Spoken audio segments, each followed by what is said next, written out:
प्यारे नाज़रीन किराम, अस्सलामु अलैकुम रहमतुल्लाहि व बरकातुहू।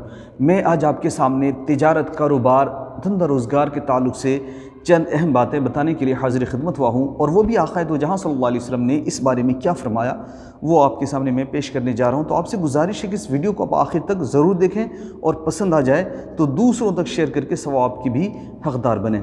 तो तिजारत कारोबार के ताल्लुक़ से आक़ाए दो जहाँ सल्लल्लाहु अलैहि वसल्लम की प्यारी हदीस पाक जो कि इमाम अबू ईसा तिरमिज़ी रहमतुल्लाहि अलैह ने बयान की, हज़रत अबू सईद रज़ियल्लाहु तआला अन्हु से रिवायत करते हुए वो बयान फरमाते हैं कि आक़ाए दो जहाँ सल्लल्लाहु अलैहि वसल्लम ने फरमाया कि बहुत सच्चे और दयानतदार ताजिर का हश्र अंबिया किराम, शुहदा किराम और सिद्दीक़ों के साथ होगा।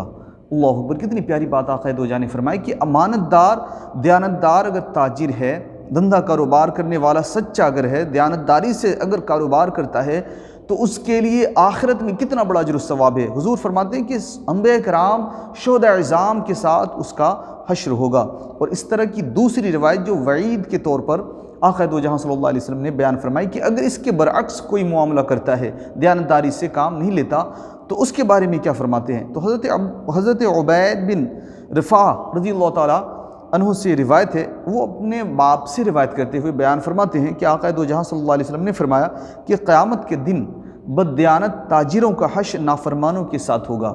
यानी जो दयानतदारी से काम न ले, ख़यानत करे, झूठ बोले कारोबार में, तो उसका हश्र नाफरमानों के साथ होगा। यानी जो अल्लाह के नाफरमान है उसके साथ उसका हश्र होगा। और फिर आक़ाए दो जहाँ फरमाते हैं कि झूठी कसम ना खाए और सच बोले और अल्लाह से डरते हुए हराम से बचे, तो उसका हश्र फाजिरों के साथ, नाफरमानों के साथ नहीं होगा। और इस ताल्लुक़ से एक और प्यारी हदीस पाक जो कि हज़रत वासिला बिन अस्क़ा रज़ियल्लाहु तआला अन्हु से रिवायत है, वो बयान फरमाते हैं कि जो शख्स ऐबदार चीज़ बेचे, हुज़ूर क्या फरमाते हैं, जो शख्स ऐबदार चीज़ बेचे और उसके ऐब को ज़ाहिर ना करे, वो हमेशा अल्लाह ताला के ग़ज़ब में रहेगा और उस पर फ़रिश्ते लानत करते रहेंगे। कितनी अहम बात आक़ाए दो जहाँ सल्लल्लाहु अलैहि वसल्लम ने बयान फरमाई। अगर कोई कारोबार करता है, तिजारत करता है और वो ऐबदार चीज़ को इस तरह बेचता है कि उसके ऐब को ज़ाहिर नहीं करता, उसके ऐब को छुपा देता है, तो हुज़ूर फरमाते हैं कि अल्लाह ताला के ग़ज़ब में वो बंदा रहेगा और क़यामत तक फ़रिश्ते उस पर लानत करते रहेंगे। इस हदीस की रिवायत इमाम इब्न माजा ने की है। तो ऐसी चीज़ों के मामलात में बिल्कुल ही हसास रहें, सेंसिटिव रहें कि दुनियावी चंद रुपए के मुनाफा के लिए आप ऐसा हरगिज़ न करें।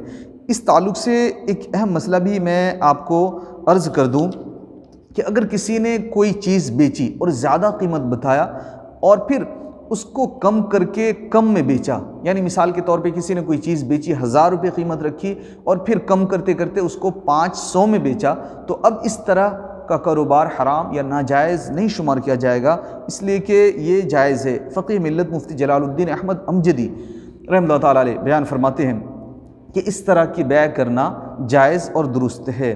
तो लिहाजा ऐसी चीज़ें जो हम मामलात में अमल करते हैं, ऐसी चीज़ों पर जो अमल पैरा होते हैं, तो अगर हमने दुनिया की चंद चीज़ों को बतौर फ़ायदा के तौर पर हमने मेयार बना लिया कि हमारा फ़ायदा है, तो यकीनन आखिरत में हमारे लिए नुकसान का सौदा होगा। अल्लाह तबारक व तआला हमें ऐसी चीज़ों में सच्ची समझ अता फ़रमाए। अस्सलाम।